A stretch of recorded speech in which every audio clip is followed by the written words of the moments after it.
Señoritas y señores, le daremos una mirada al ciclo circadiano, ¿no? Y de ahí de paso al sueño vigilia. Veamos. Hay ciclos en la biología aplicada al ser humano que se dan. Ejemplo, aparte de este.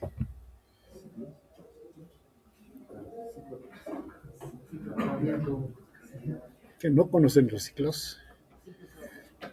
El ciclo cardíaco ya.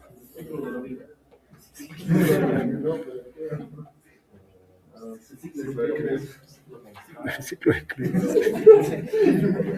Vamos a hablar de fisiología. ¿Y qué? Un poquito más fuerte. Ya, el ciclo respiratorio. Si consideramos el ciclo cardíaco, claro, tenemos que considerar.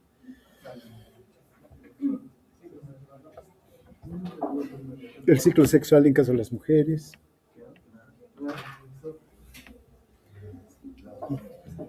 Y claro, tenemos ciclos que tienen diferente tiempo, ¿no?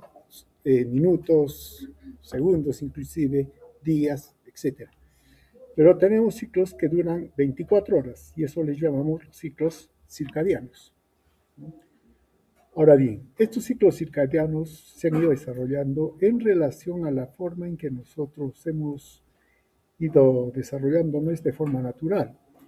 Y es que nosotros respondemos a la luz. Nosotros somos animales diurnos, nocturnos.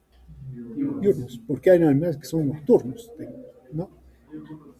Entonces, como nosotros sujetamos nuestra conducta a la luz, entonces va a ser diferente nuestro comportamiento, sea de día, sea de noche. Ahora bien, entonces, por lo tanto, estos ciclos circadianos influyen en funciones importantes, ¿no? Por ejemplo, en la liberación de hormonas, hábitos alimentarios y digestión, la temperatura corporal, ¿no? Ahora bien, en la mayoría de nosotros se nota ese efecto del ciclo circadiano, ¿no?, en los patrones de sueño que desarrollamos. Hay varios órganos sí, que tienen que ver con estos ciclos circadianos, el ciclo circadiano de sueño vigilia, ¿no? Y de hecho uno de ellos es el núcleo supraquiasmático, ¿no?, que controla no finalmente, pero sí controla la secreción de melatonina, ¿no? Ahora bien, entonces, si nosotros estamos ajustados al ciclo de la luz, y al momento de luz y oscuridad, entonces necesitamos información, y esa información nos da la retina. Y esta viaja por la vía que nosotros hemos mencionado, pero hay una desviación que se lleva al hipotálamo, al núcleo supraquiasmático. Y esta procesa información y la envía de manera indirecta a intermediarios a la glándula pineal. Y es la glándula pineal la que convierte la serotonina en melatonina. Ahora bien, lo que hace el núcleo supraquiasmático, todo se envía la señal, todo, pero quien produce la secreción es la glándula pineal. Y la glándula pineal, entonces, con esa información que le viene desde la retina, secreta melatonina y eso define nuestro ciclo circadiano. Y hay un conjunto de modificaciones fisiológicas que se dan, ¿no?, en este ciclo circadiano. Si empezamos a las 0 horas, que vendría a ser la noche, ¿no?, claro, allá nosotros estamos durmiendo, ¿no?, generalmente. Claro que ustedes deben estar estudiando. Entonces, tenemos que estamos durmiendo ahí. Y hasta las 2 de la mañana es el sueño profundo. Estamos dormidos profundamente. pero la temperatura corporal sigue bajando hasta las 4 de la mañana, aproximadamente, 4, 4 y media. Por eso es que, miren, nosotros podemos estar despiertos haciendo actividades o estar sentados, abrigados y vamos bien, pero en la madrugada es donde empezamos a sentir frío. No solamente por el ambiente, sino porque nuestra actividad metabólica ha bajado terriblemente. Entonces tenemos frío y irse a dormir a esta hora bien difícil por el frío, ¿no? Pero ya llegando a las 6 de la mañana empieza a subir la presión arterial y es el que da el salto de la presión arterial, desde las 6, 6:45 más o menos. Y a las 7, 7:30 se suprime la secreción de melatonina, ya no hay melatonina. Aumenta, o sí, la actividad intestinal no es que se inicie, sino empieza a aumentar, ¿no? Pero también hay otras secreciones que empiezan a secretarse en mayor cantidad. Ejemplo, testosterona, cortisol. Y bueno, si bien es cierto, en la mañana aparentemente con el desayuno y la actividad estamos despiertos, pero no es sino hasta las 10 de la mañana donde tenemos el máximo de alerta. Seguimos con esto hasta las 12 y pasadas las 12 más o menos, a las 12 a las 14 horas, 2 de la tarde es donde tenemos la mejor coordinación de movimientos que podemos desarrollar, ¿no? La máxima coordinación. Y también momentos después, 3 de la tarde, una hora después, la máxima velocidad de respuesta que podemos tener. Entonces, ¿cuándo podemos responder mejor? En la tarde, a partir de las 2, 3 de la tarde, ¿no? Resulta que a las 5 de la tarde tenemos la máxima fuerza muscular. No necesariamente haya sido en la mañana, sino en la tarde, ¿no? Por la actividad, los alimentos, todo lo demás. Digamos a las 6 de la tarde, a las 16:30 o 18:36 de la tarde es donde tenemos la máxima presión sanguínea a ese momento. Y también después la temperatura corporal máxima. Ahí estamos en la tarde y ya en vespertino, ¿no? A eso de las 9 de la noche empieza más bien la secreción de melatonina. Empieza a disminuir el movimiento intestinal, lo que también significa que el metabolismo empieza a bajar, ¿no? Claro, todo esto se ha desarrollado a lo largo de nuestra evolución porque dependemos de la luz. Pero, sin embargo, hoy en día la civilización nos proporciona luz todo el día. Entonces, ¿qué hay modificaciones? Se va viendo algunas modificaciones. Por ejemplo, puede haber somnolencia, ¿no? Por ejemplo, la melatonina, que es la hormona del sueño, aumenta aproximadamente 1 hora más tarde en los adolescentes comparado con los adultos. Eso, digamos, como una información actual. ¿Por qué? Porque los adolescentes, ¿cuándo empieza todo? A partir de las 10 de la noche. Y en mis tiempos, a las 10 de la noche ya estábamos yendo a dormir. No, máximo era llegar a las 9 de la noche. Pero a las 10 ahora, más bien, recién los jóvenes empiezan su actividad, ¿no? La luz azul de los dispositivos electrónicos pueden suprimir la secreción de melatonina, inducir sueño. Cuidado con el celular. Y sobre todo, cuidado con los niños, con los chiquititos, eso de 2 patitas que están corriendo por ahí, ¿no? Ahora bien, el gran descenso de la energía en el punto bajo, ¿no es cierto? Es posible que no se sienta completamente despierto hasta las 9 de la mañana, o incluso a 10 de la mañana. O sea, nos podemos amanecer. Y la mayoría nos amanecemos, ¿no es cierto? Y aparentemente no lo sentimos, ¿no? La energía está alta, más o menos entre las 10 y la 1.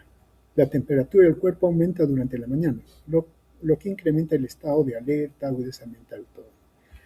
El gran descenso que hemos mencionado se da entre las 5 a las 7 de la noche, con 17 de la mañana, ¿no? Cuando se entiende que debíamos estar más bien activándonos. Entre las 2 a 5 de la tarde hay un bajón de la tarde.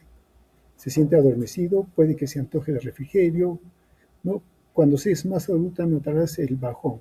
Claro, la gente mayor se siente más agotada en la tarde que los jóvenes, ¿no? Y en general todos necesitamos comer algo en la tarde, ¿no? Como mencionamos, la somnolencia que también se está dando en estos casos por el uso de los dispositivos. Entonces, ¿qué tenemos? Por efecto de la luz en el cerebro, claro, la retina es la que capta, están los conos y bastones solamente, y eso nos explica la visión, ¿no? Con todo lo que hemos mencionado.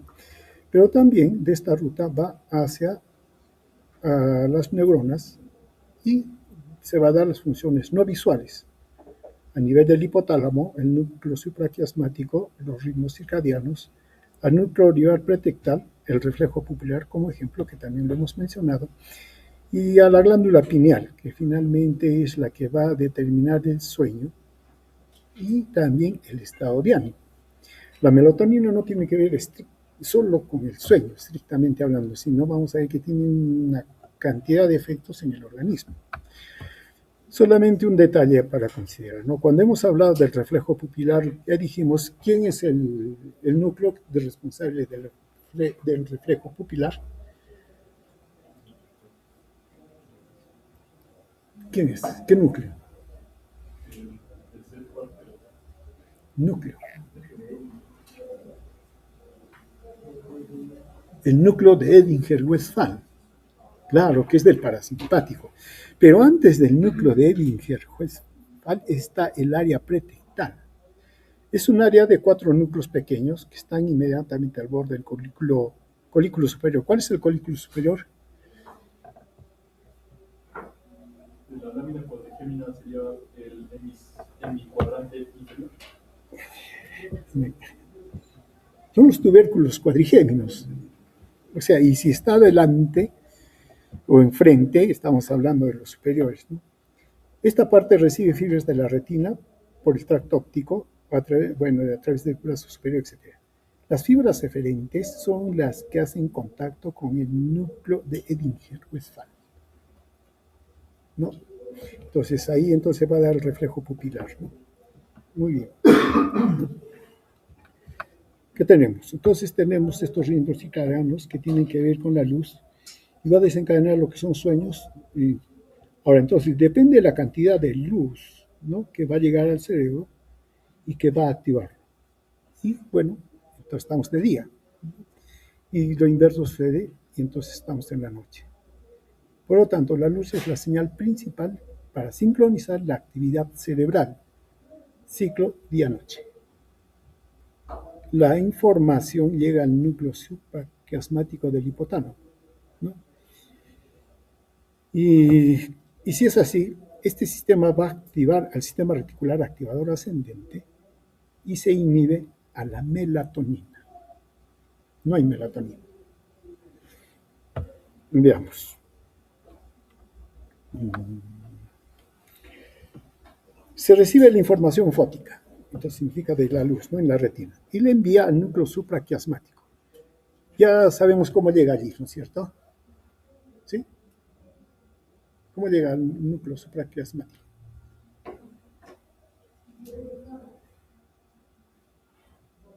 Retina, ¿qué más es?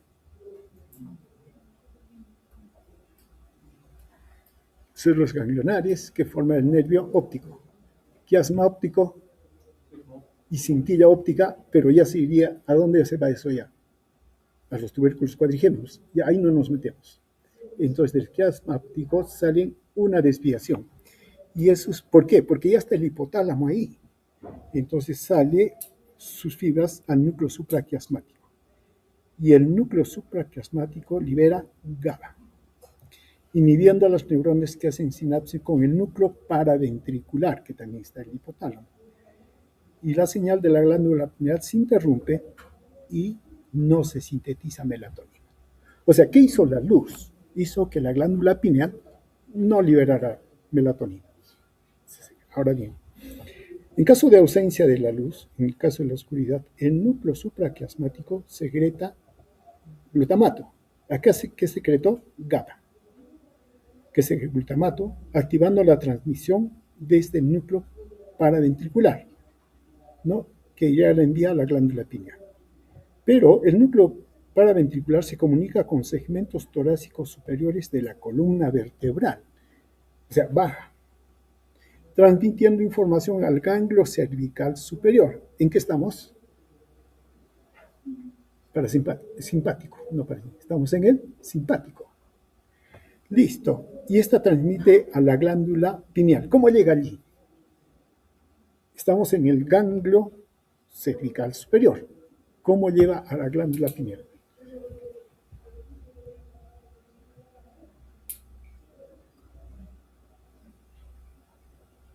Y sí lo saben, ¿no?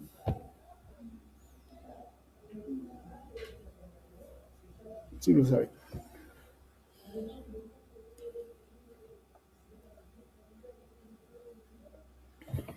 ¿Cómo llega las fibras del sistema simpático al cerebro, al encéfalo?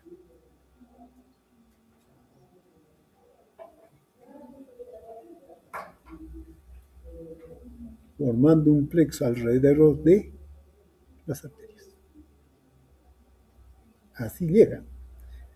Todas las fibras simpáticas llegan a través de un plexo que rodea los vasos arteriales y eso les hace llegar a toda la parte del tejido del cerebro, ¿no? Claro que no es un plexo, que les digo, bien notorio, ¿no? Son solo fibras las que están formando ese plexo y permiso a llegar.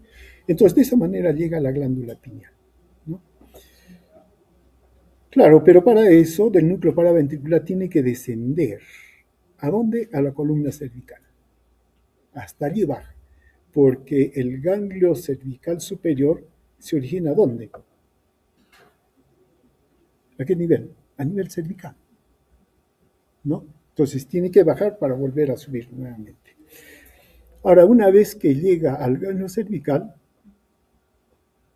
eso lo hace a través de la norepinefrina, y eso es lo que estimula a la glándula pineal. Se completa el ciclo, ¿no es cierto? Tiene que haber oscuridad para que el núcleo supraquiasmático libere glutamato, porque si hay luz, ¿qué libera? Gamma. Y si libera gamma, todo lo que hemos mencionado queda inhibido. Y al final la glándula pineal ya no produce melatonina. Pero como no hay luz, se produce glutamato. Esto llegó hasta la glándula pineal y por estímulo del simpático vendría a ser, ¿no es cierto? Porque es a través de la norepinefrina, la glándula pineal produce melatonina. Entonces, la norepinefrina induce a los pinealocitos producir melatonina, ¿no?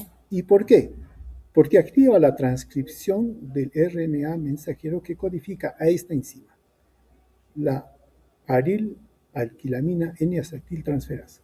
Bueno, si quieren abreviar, N-acetiltransferasa, ¿no?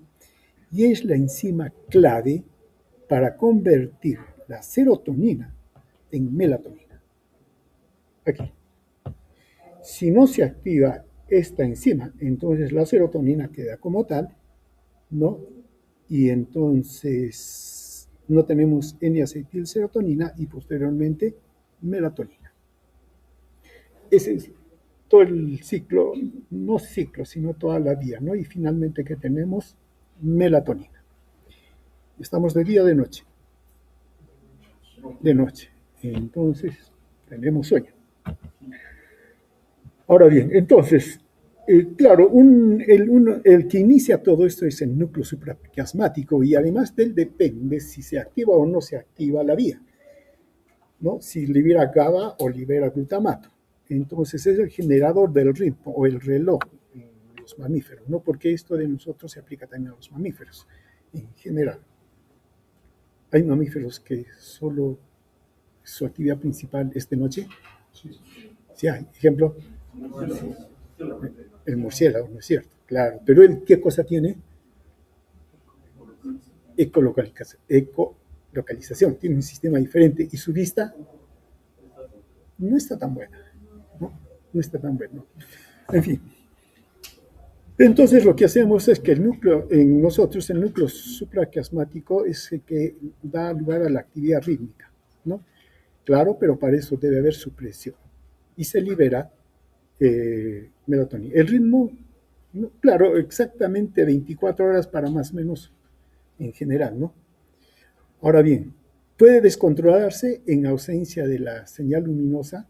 Sí, claro, y eso es lo que un poco nos pasa, porque en casa donde estamos tenemos plena luz y podemos estar con luz todo el día. Hay lugares, por ejemplo, hay lugares de la Tierra en que no hay día, en que no hay noche, también. Claro, acuérdense de la inclinación del eje, ¿no? Entonces, los que no tienen día, están de noche y pura luz. Pero si bien cierto se altera, todavía hay ritmo circadiano. Modificado, sí, pero se dan. Eso es por cuestión genética también. Ahora miren, la secreción de la melatonina tampoco no es constante a lo largo de la edad. Miren lo que sucede a lo largo de la edad. ¿Quiénes secretan más melatonina? Menores de 35 años. Vienen los de 45, los de 50, 45, no, estos serían los de 65 años, 75 años. O sea, con la edad la producción de la melatonina disminuye. Por eso las personas mayores tienen sueños largos, prolongados. No, son breves, ¿no? Se interrumpen fácilmente.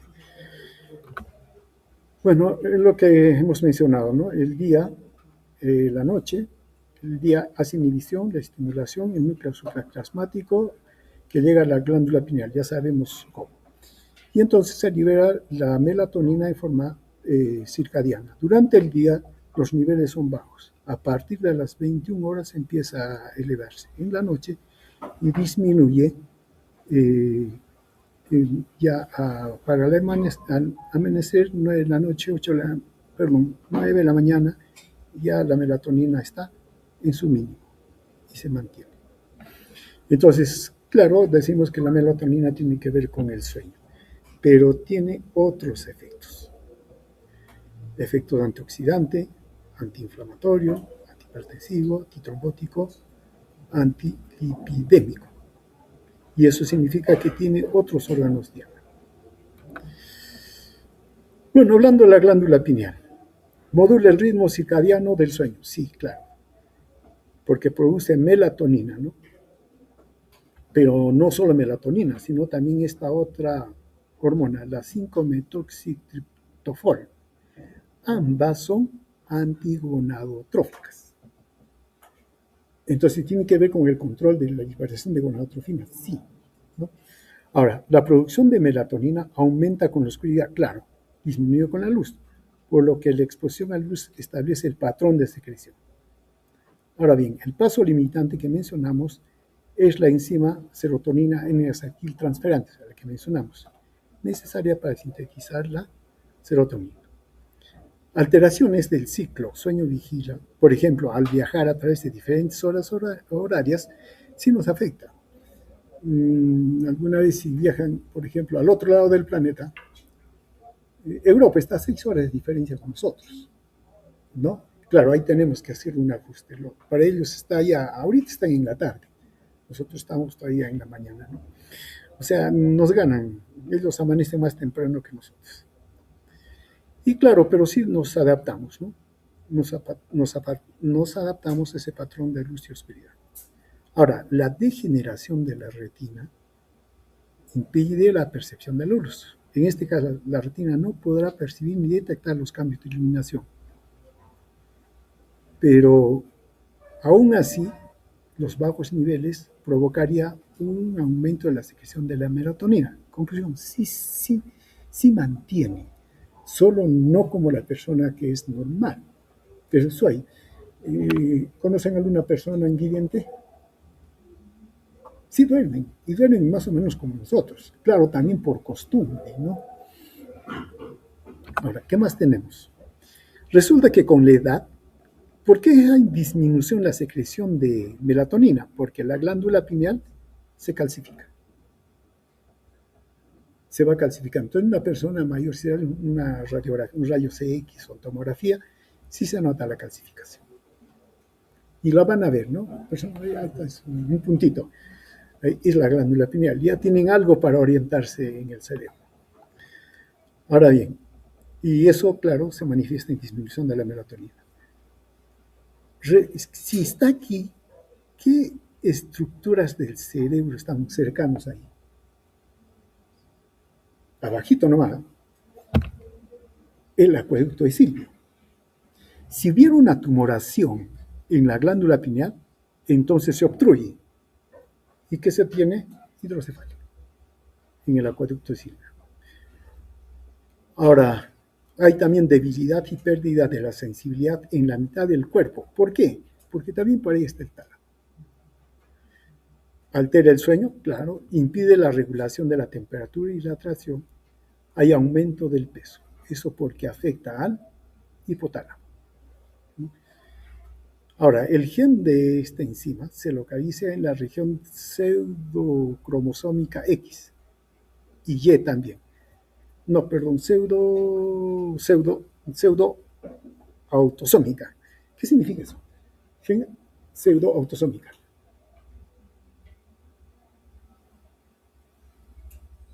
Porque soma viene del cuerpo, ¿no es cierto? Claro, los cromosomas son cromosomas, no son autosomas, son sexuales, XY, y los otros que son somáticos. Claro, ¿no? Definen todo el aspecto somático menos el sexo. Pero resulta que en los genes, en los cromosomas X y Y, sí también hay segmentos que son somáticos. Entonces, en esa parte, entonces se entiende que hay estos genes y dan lugar a mutaciones genéticas que disminuyen la síntesis de melatonina y por lo tanto están relacionados con trastornos neuropsiquiátricos, ¿no? Por ejemplo, del aspecto autista y trastornos por déficit de atención con hiperactividad. Entonces la melatonina está involucrada en esto. De manera indirecta, sí, ¿no? Ya, aquí tenemos todo el recorrido. La luz, el globo ocular, núcleo supraquiasmático, núcleo paraventricular, cerebro posterior, baja a la médula, en los ganglios cervicales superiores, llega a las fibras, a la glándula pineal. La glándula pineal entonces se activa por la noradrenalina, aumenta la síntesis de proteína o la síntesis de melatonina porque activa la N-acetiltransferasa y tenemos melatonina. Es todo el recorrido.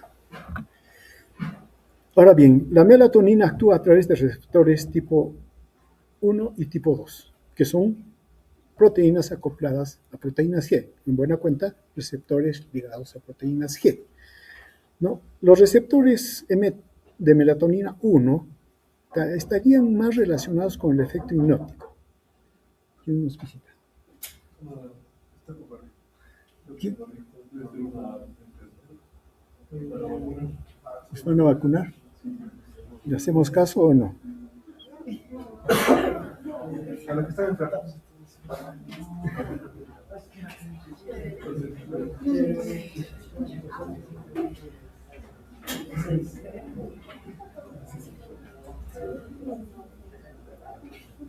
Gracias.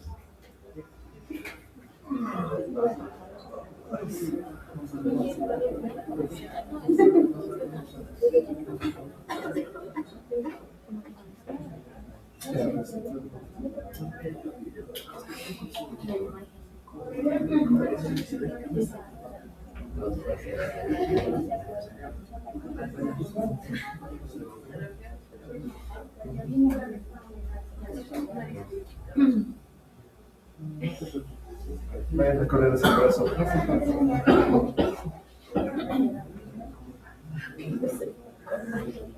Hola chicos, ¿a alguien le falta la vacuna de la sarampión o no entonces?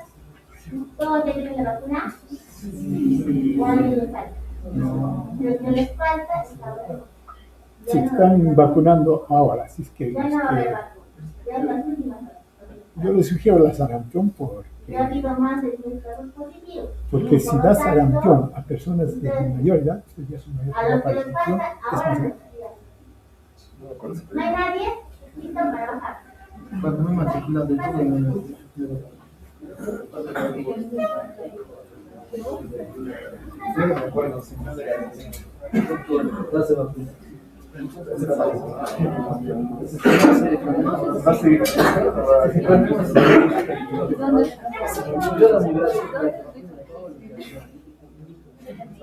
Bueno, listo, continuemos entonces. Alguien le explicará a su compañero.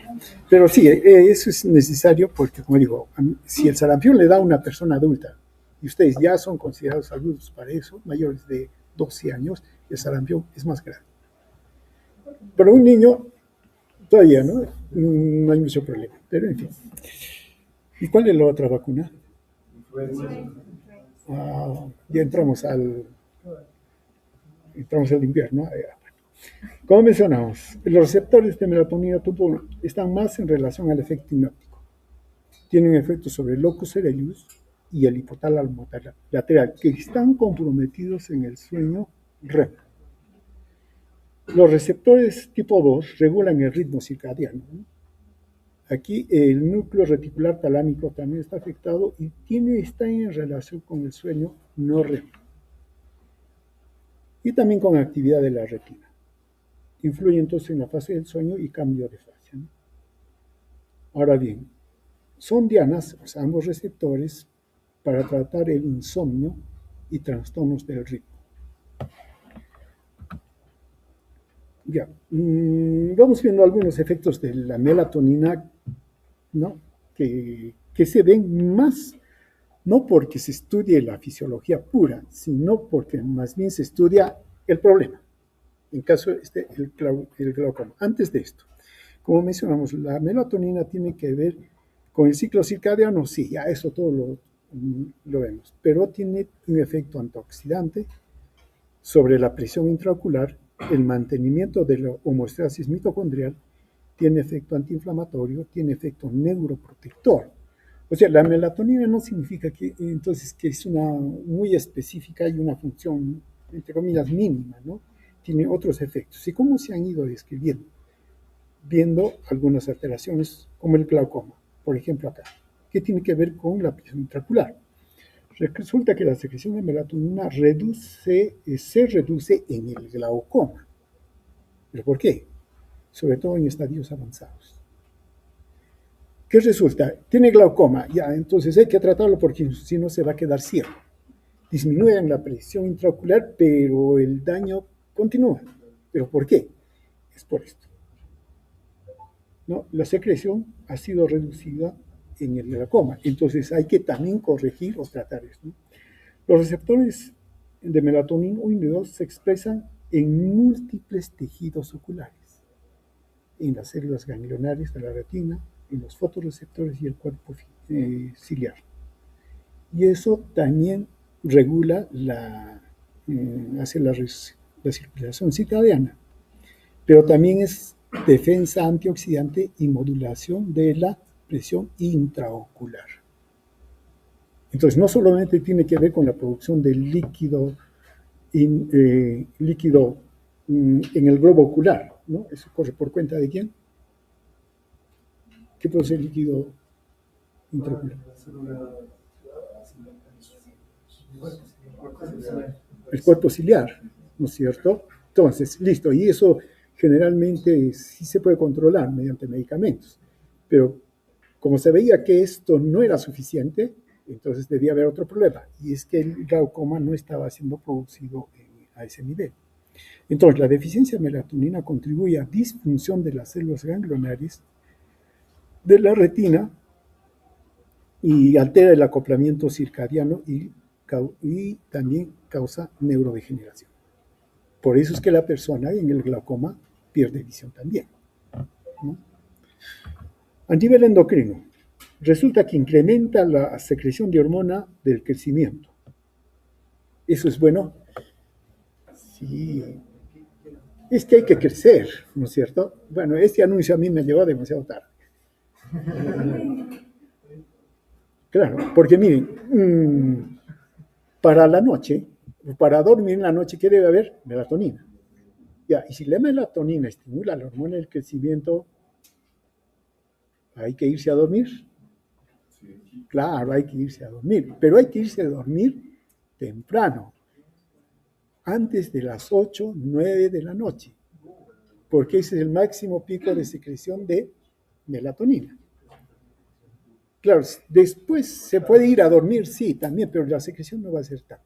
Entonces, el principal estímulo del sueño a través de la melatonina para la secreción de hormona de crecimiento se da justamente en ese momento. Entonces, ¿a qué hora hay que mandar a dormir a los niños para que crezcan? 7, 8 de la noche. Y díganme, los niños 7 de la noche, ¿qué están haciendo? No tienen ganas de ir a dormir. Para nada. No. Claro que los antiguos, si uno se portaba mal, a la cama, sin comer, y los mandaban temprano a dormir. Claro, les estaban haciendo un beneficio. ¿No? No que ahora los queremos más, los engreímos más, hasta tarde nos quedamos con ellos. Ya, ese es hay que tomar en cuenta este efecto. Es regulador de la secreción y acción de la insulina, como hormona proinsulínica y antidiabetógena. Controla la ingestión de alimentos, ¿no? El gasto de energía del organismo, controla el almacenamiento y liberación energética en el tejido graso y el hígado. Y en conclusión, logra un balance energético. Si falla la melatonina, aumenta el peso. Obeso. Claro, dicen, como no duerme, está todo el día despierto, pero está gordito. Claro, porque el efecto de la melatonina desaparece y aumenta de peso. Tiene efecto antioxidante. Es neutralizador de radicales libres, de radical oxidrilo, unión superóximo, ¿no? Y el agua oxigenada, ¿no? De las especies reactivas de nitrógeno, como radical peróxido nitrito y el óxido nítrico. Por otra parte, la melatonina cede sus electrones fácilmente, lo que hace que los radicales libres entonces se reduzcan, ¿no? Esto en razón a su estructura de la melatonina, ¿no? Y tiene un elevado potencial redox. Es bueno. La melatonina aumenta la expresión y actividad de enzimas antioxidantes, como la catalasa, la superóxido dismutasa, la glutatión peroxidasa, reduxasa, entonces. Y también la melatonina neutraliza la formación de sustancias reactivas derivadas del oxígeno y también facilita su eliminación. Eso sí he encontrado de la melatonina. Entonces, como ven, al hablar de la melatonina, no solo estamos hablando del sueño. Y hay otro datito más, por ejemplo, en cuanto a las tumoraciones. Dicen que hay factores epigenéticos, o sea, que dan lugar a la expresión de pequeñas moléculas de ácido ribonucleico, no codificantes, como las microARN, ¿no? Y estas resultan siendo reguladores de la expresión post-transcripcional de genes diana en los procesos oncogénicos. ¿Conocen los pequeños RNA? Sí. ¿Cuál es su función? Bueno, son como unas llaves para activar algunos factores de transcripción. El fraccionamiento, el proceso post-transcripcional del RNA, ¿no? Como el splicing, el cortar los dos extremos y todo eso, está a cuenta de estos RNA pequeños. Son enzimas que cortan, ¿no? Pero resulta que hay este tipo, ¿no? De RNA pequeños microsomales, que se le llama, y que sí están, digamos, relacionados con la expresión de genes oncogénicos. Ahora bien, entonces, este mecanismo regula la expresión de genes diana que da lugar a, por ejemplo, modificaciones en la regulación del ciclo celular, la muerte y la migración celular, y aún en la senescencia de las células. Lógico, esto entonces condiciona para que haya tumoraciones. Se han encontrado 46 de estos microRNAs, ¿no?, con expresión alterada en tumores como mama, cabeza, tumores de mama, cabeza, cuello, hígado, estómago, próstata, sistema nervioso central, colon y recto, ¿no? La melatonina modula, altera la expresión de estos RNA. En buena cuenta, los controla. No es que tanto los controla, pero al modularlos, claro, modula también su efecto que puedan tener ellos. Por eso menciona que tiene efecto antitumoral. Los patrones de acetilación o metilación de las histonas inducidas por la melatonina modulan también la codificación de secuencias de ADN, modificando entonces el balance de los genes a transcribir, disminuyendo la transcripción genética de protooncogenes y actuando también sobre genes supresores de tumores. Por otro lado, la capacidad anfipática de la melatonina. ¿Qué significa anfipática? Entonces le permite penetrar fácilmente a las células, ¿no? Claro, a los tejidos, etc. Interaccionando con moléculas intracelulares sin necesidad de anticuerpos.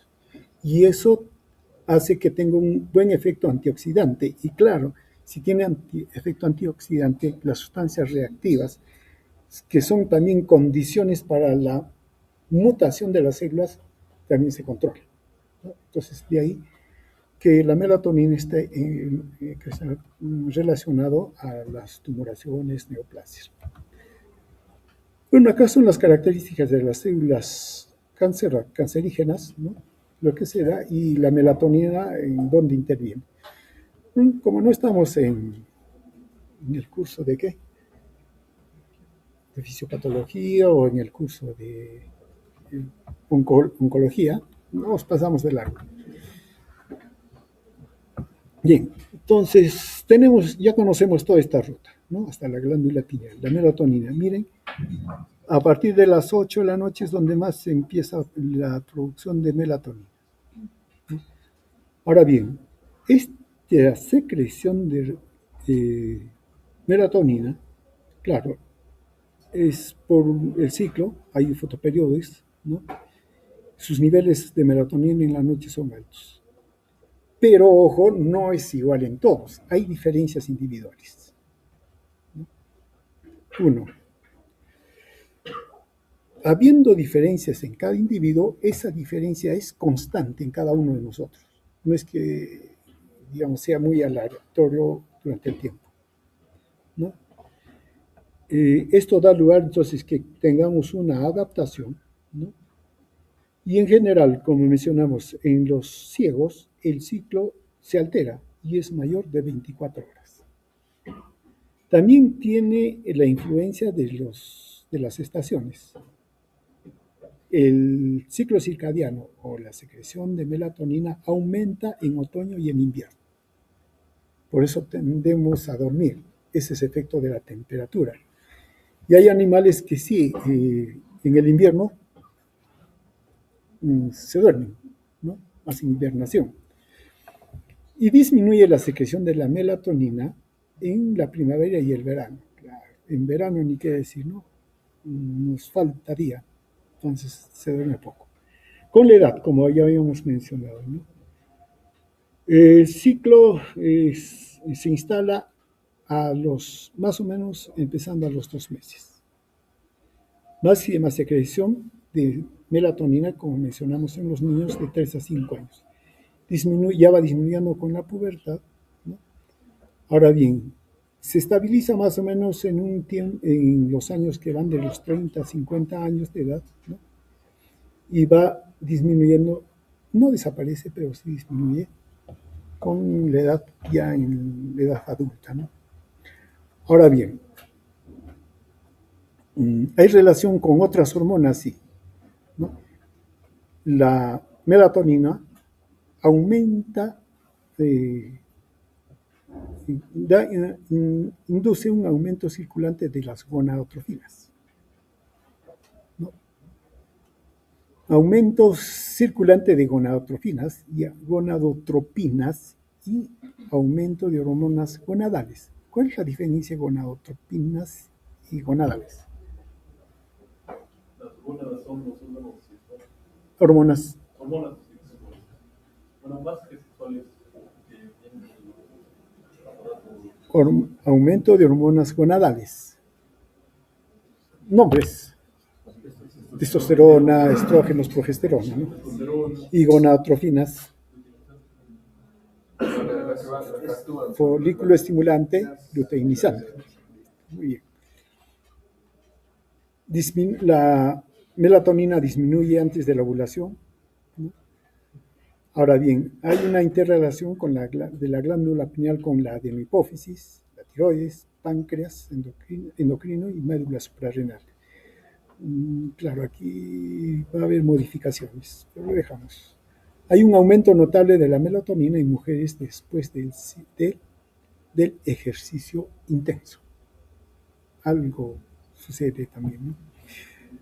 Bueno, los receptores de la melatonina a través de receptores ligados a proteínas G. Ahora, hay dijimos, dos tipos de receptores, ¿no? Pero dependen también de su ubicación.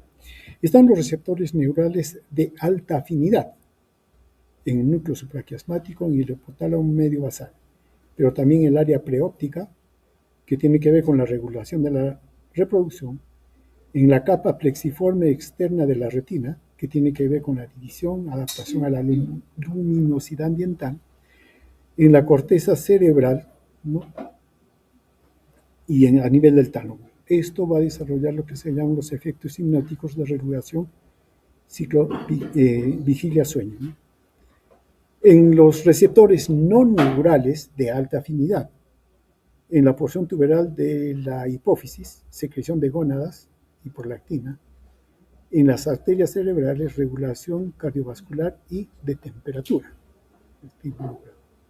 Ahora, la destrucción de la glándula pineal da lugar a pubertad precoz, mientras que la hipersecreción de melatonina da lugar al retraso de la pubertad. Algo importante que sí se ve, ¿no? La melatonina actúa sobre el hipotálamo, induce la liberación del hormona de crecimiento, sí, tiene efecto, no es que induzca, tiene efecto. Y sobre la ACTH, y la ACTH actúa en la glándula de la corteza suprarrenal. ¿Y qué tenemos? Cortisol.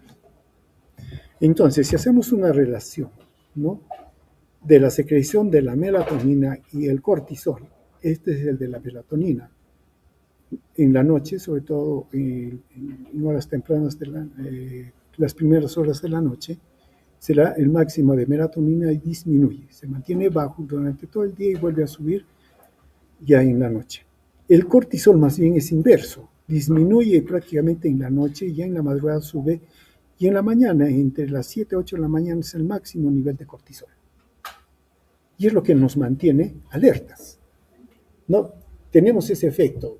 Nos hemos amanecido trabajando, estudiando todo, pero nos bañamos, comemos algo, si no nos venimos, pero aparentemente estamos despejados, ¿no? Estamos activos y hacemos nuestras actividades.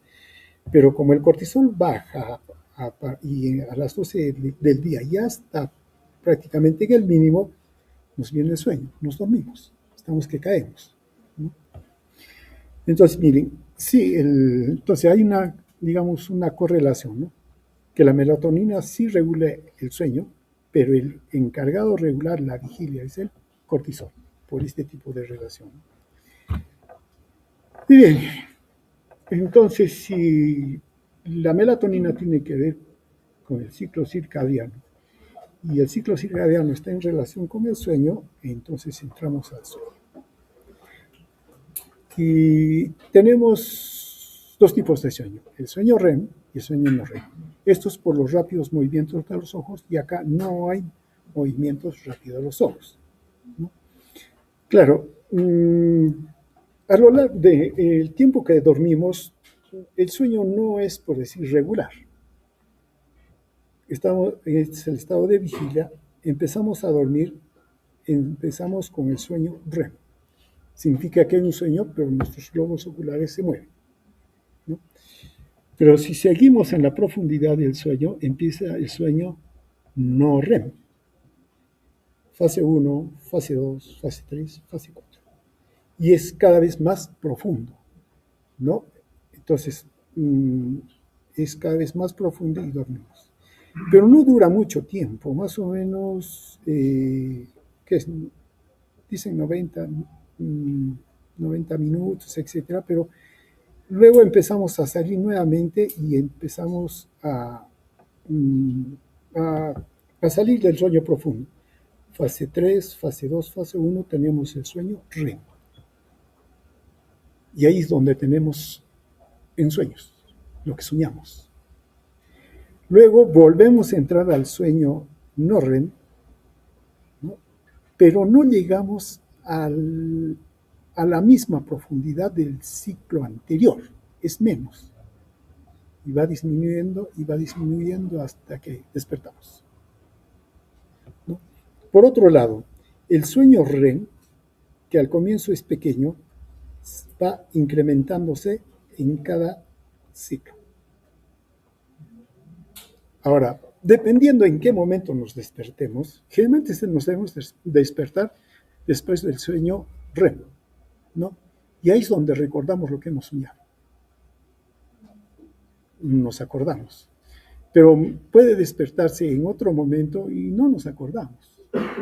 Pero hemos tenido sueño. Hemos tenido, solo que no lo recordamos, no nos damos cuenta. Entonces, el sueño, ¿no? Todo completo, es en ciclos, que se combina el sueño REM y el sueño no REM. La profundidad va disminuyendo a lo largo del sueño, o sea, hasta despertar, y el sueño REM va incrementándose. Ahora, bien, el patrón de sueño que tenemos es diferente dependiendo de la edad. Lo que hablamos del ciclo circadiano y todo lo demás sí se aplica bien al adulto, porque dijimos que el ciclo circadiano se establece plenamente entre la edad de los 30 a 50 años. Eso es lo típico que escribimos.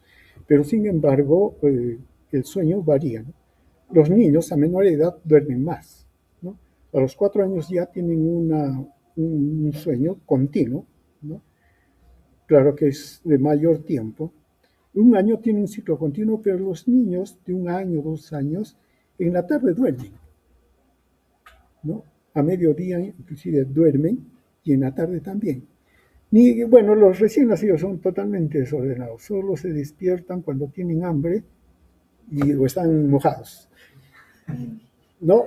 Y se despiertan. Y su sueño no es largo. No hay, o sea, se interrumpe, ¿no? Claro, al recién nacido no se le establece ninguna disciplina, a demanda libre. Pero ya a partir de los 3 meses como que se le va educando más o menos cada 2, cada 3 horas, ¿no? Y sí, al año, 4 meses, 5 meses, hasta el año más o menos, tiene ese, ¿no? ese ritmo de dormir, ¿no?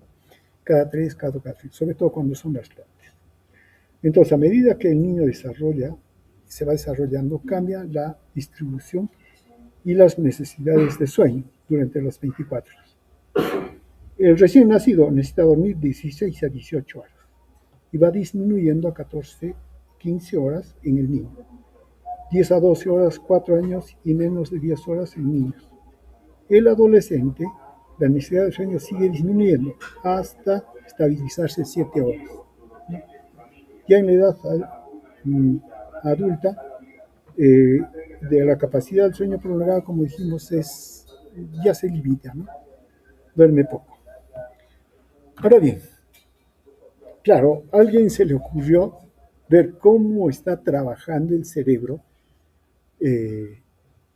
cómo trabaja el cerebro, tanto en el sueño como en la vigilia, considerando que el tejido cerebral se maneja con electricidad, potenciales de acción, ¿no es cierto? Entonces se hizo o se hace hoy en día este registro a través del electroencefalograma.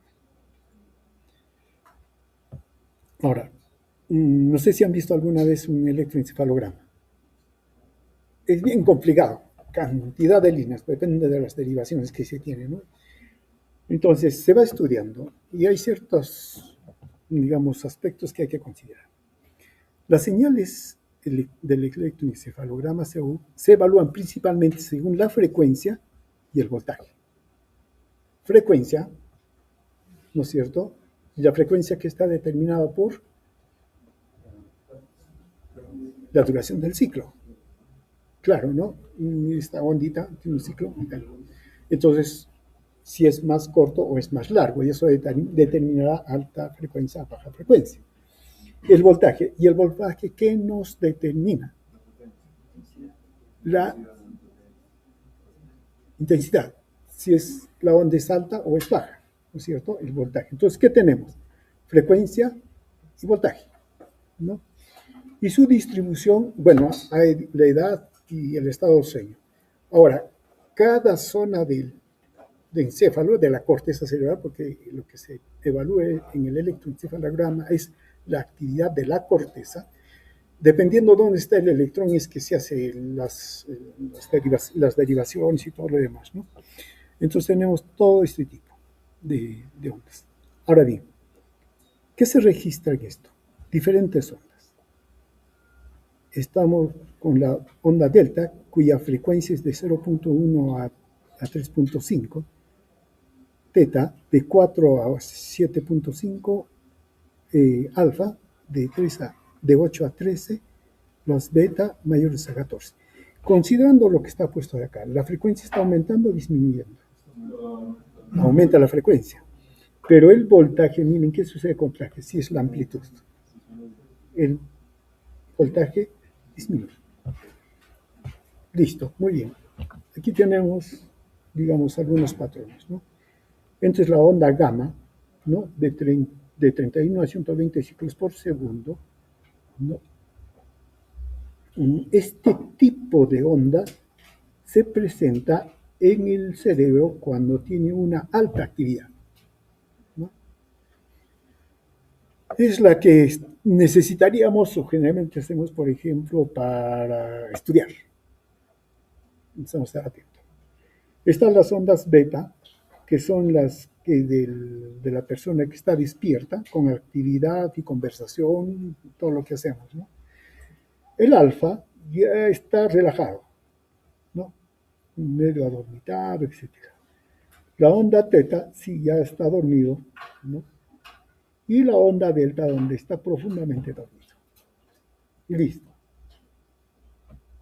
¿Cuál es la ley? La ley. A más trabajo, mayor frecuencia, claro, mayor frecuencia, establecemos las despolarizaciones, ¿no? Pero también disminuye el voltaje, y también a menos trabajo, pues disminuye la frecuencia, pero hay más voltaje.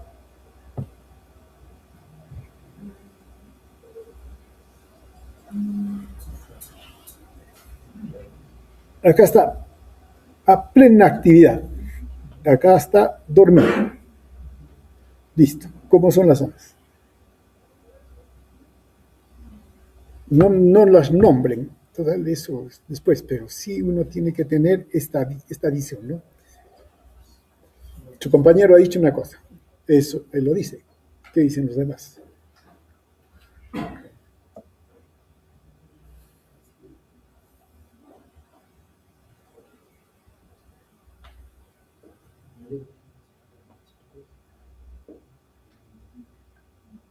Y ese es describir cómo está actuando la corteza cerebral a través del electroencefalograma, que es su símil del ciclo cardíaco, ¿no? No tiene un ciclo. ¿Allá la señorita? ¿O quién es? Estaba despertando allá. Un ratito. Bueno, la corteza, pues, es estimulada, ¿no? Por el sistema activador reticular ascendente.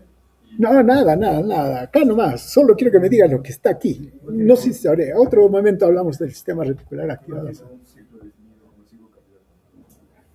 Esa es una característica, pero vayamos primero a lo que está acá.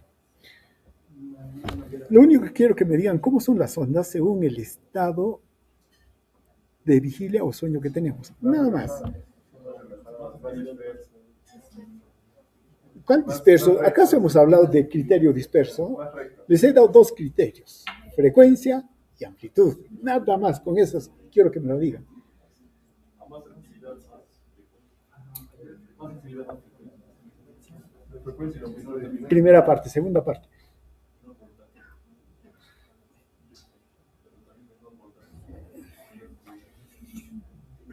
Mire, lo que me están diciendo es cierto, ¿eh?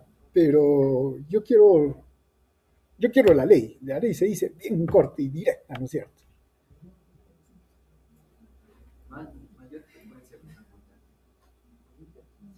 No, estamos hablando de actividad cortical, actividad. O sea, esto yo lo aplico a la actividad cortical.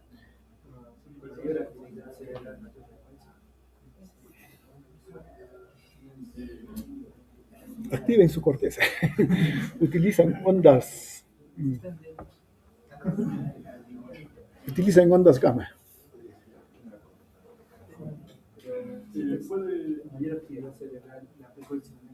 ¿Y? No, acá, mire, yo no encuentro ninguna proporcionalidad. No hay, no existe eso, ¿no? Ya, directo y preciso.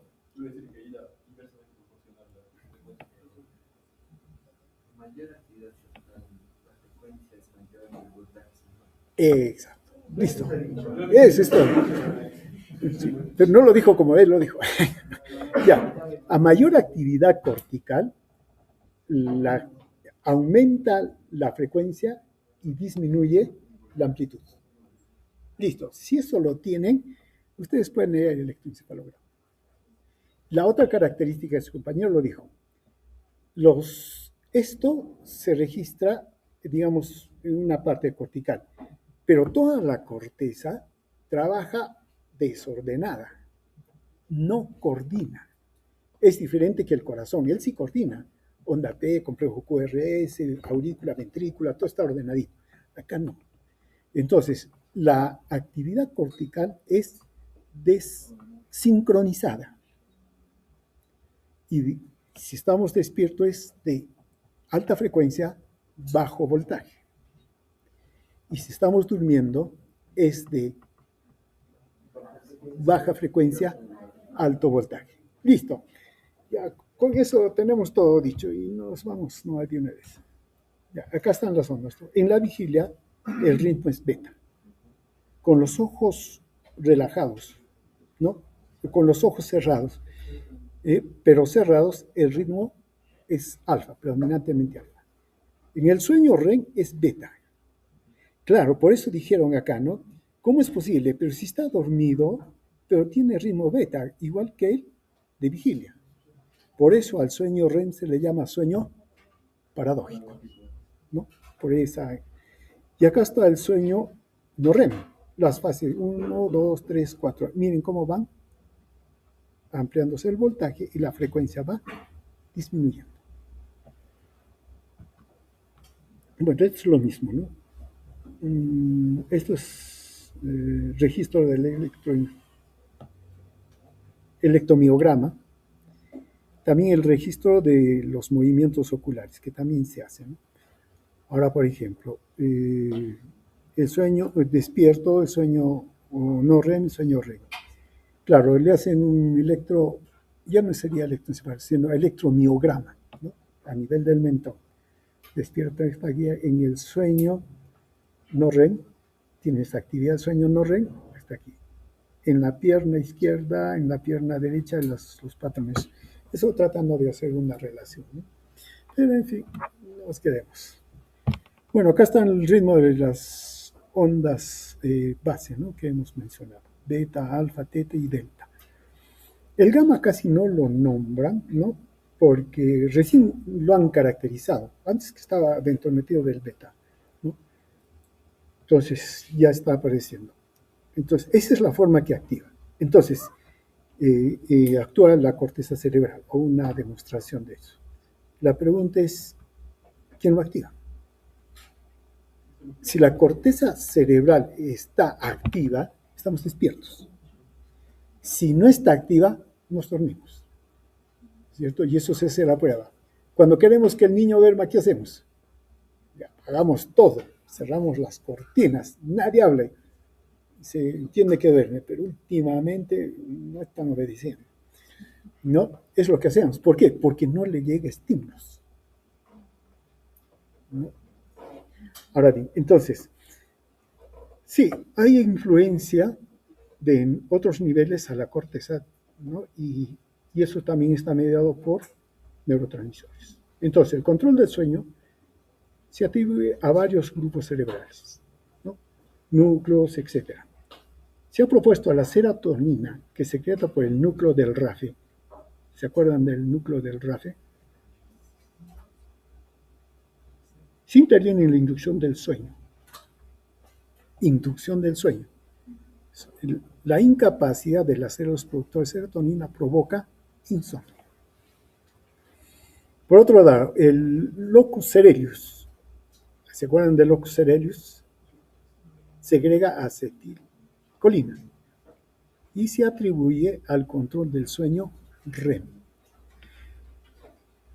Cuando hablamos de la acetilcolina como neurotransmisor, ¿cuál era su definición?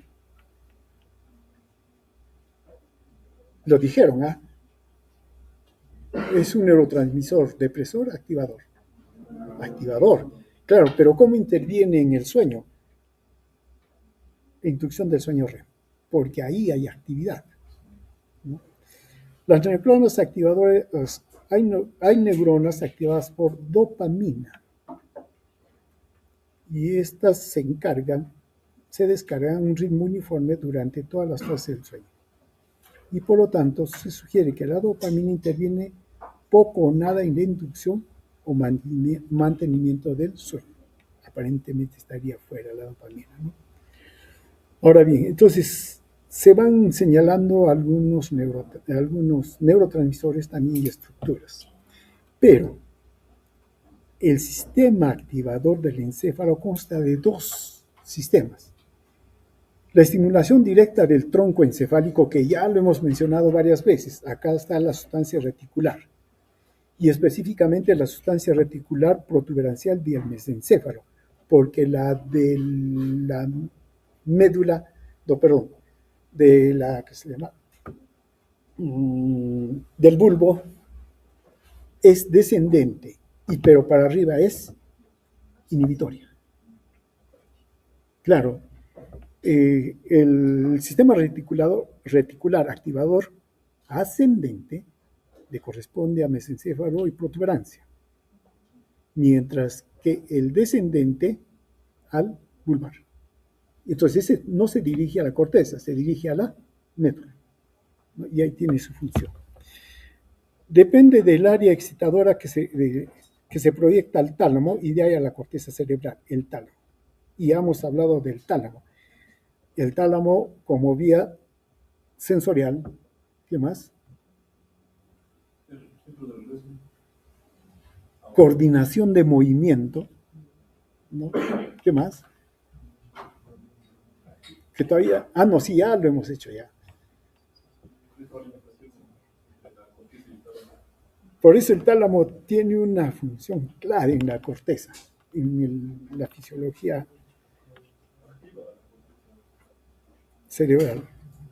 Me falta una, ¿cuál es? Ya, periférica, estimulador, coordinador de movimientos, ¿no? Porque está con los ganglios basales hasta el cerebelo, le manda información, claro, no directo, sino a través del núcleo rojo. Listo. No, ya deben estar haciendo integración de todo, ¿eh? Porque ahora sí ya vale todo. Nos falta, su compañero está preocupada por el examen, su delegada. Sí, ya deben estarlo. Me falta uno, ¿cuál es? ¿No? Claro, sí, no, pero estamos hablando de activación cortical. Eso estamos, ya sabemos la sustancia reticular, el tálamo, ¿por qué hace eso, no? Sensibilidad extrospectiva, coordinación del movimiento, pero el tálamo hace algo más.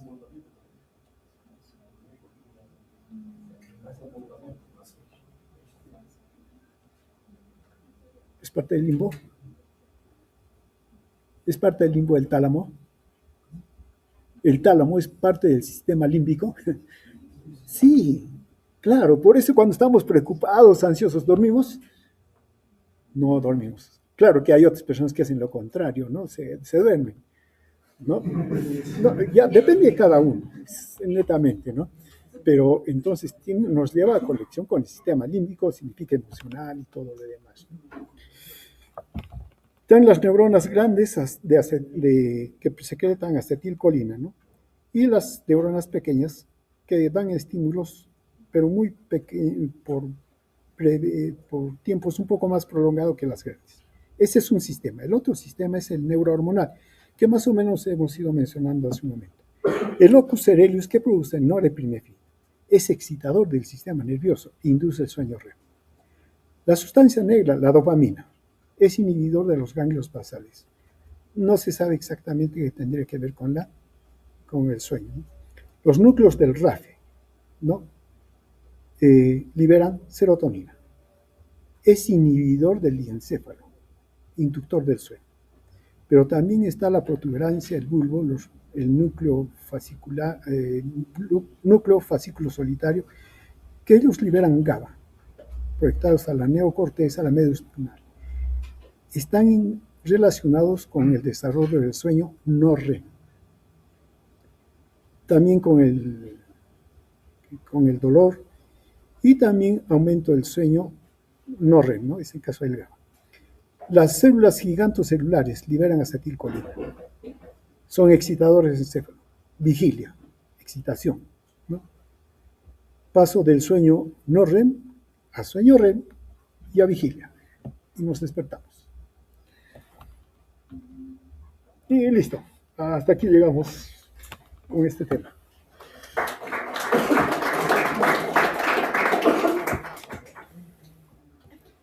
¿Preguntas? ¿Algo que acotar? Si ya están de sueño. Listo, muy bien. Y hay un solo tema ya que nos queda. Claro, esa actividad cerebral, sí, funciones cerebrales superiores. Que desde mañana empezamos, ¿no es cierto? Ya, ¿y ustedes qué tenían que hacer? No se deja tarea, ¿no? Ya, mañana les dejo la tarea. Sí, ¿verdad? No les he dado tarea. Ah, sí, pues, tenían que hacer prácticas. Claro. Lógico. Listo, ya. Para mañana está la práctica, la tarea. Listo, muy bien. Si no hay preguntas, nos quedamos aquí.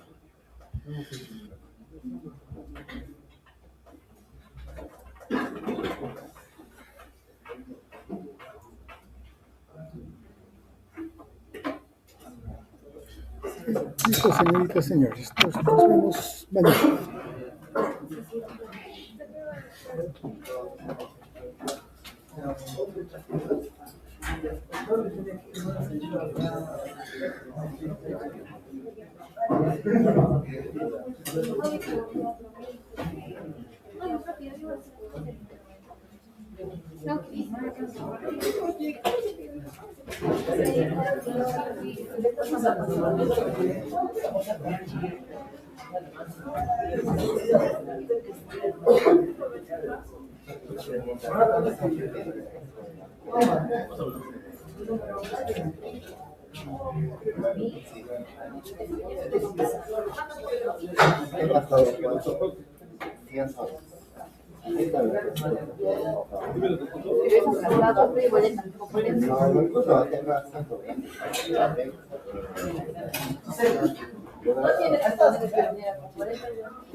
¿De qué? ¿Qué tal? Oye, no puedes caminar. Le daría, pero es que ahorita me tengo que pagar las flores. Creo que sí, pues sí. Ya. Pero sí, puede que yo pueda anotar. Pero me mandas cuántos celulares. 20. No, yo no tengo. Sí, a ver. Sí, es bonito. Algunas cosas me dijeron que ya no hacemos, ¿no?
No hay horario. Está modificado. Incluso si el otro quiere, es en la mañana.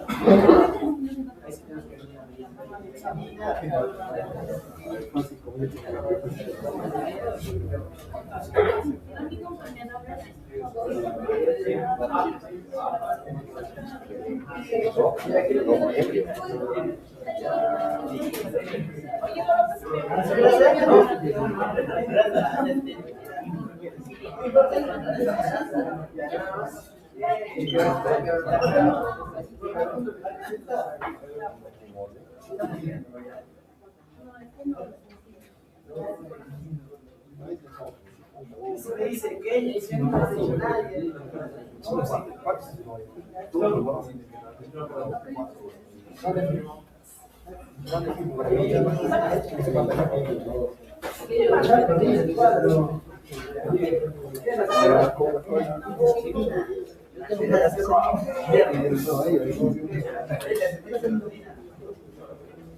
¿Por qué te habla?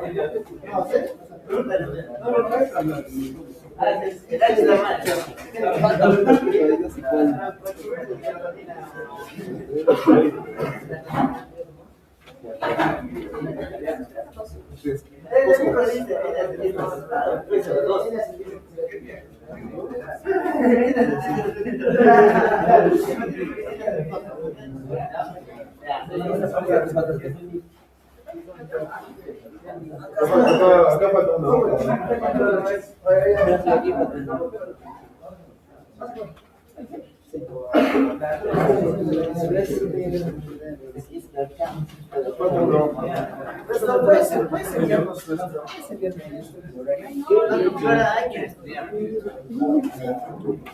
¿Cuándo hicieron eso?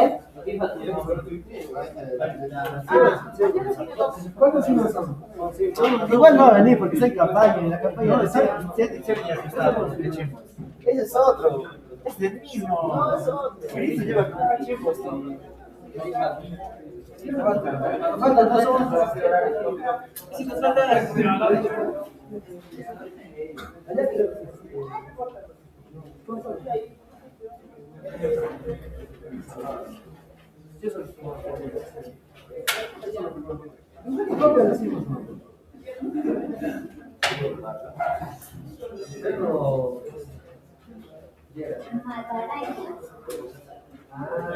sí, es.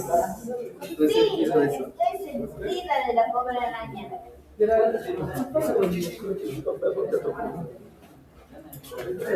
¿Qué?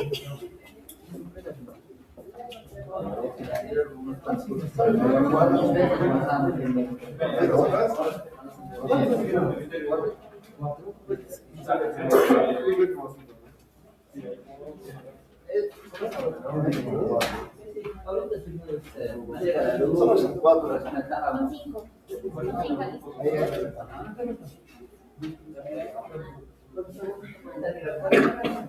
Ay, hazte para allá.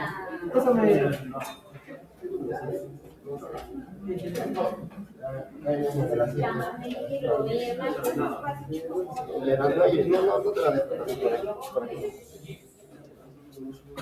Bueno, Son 4, hermano. son 5.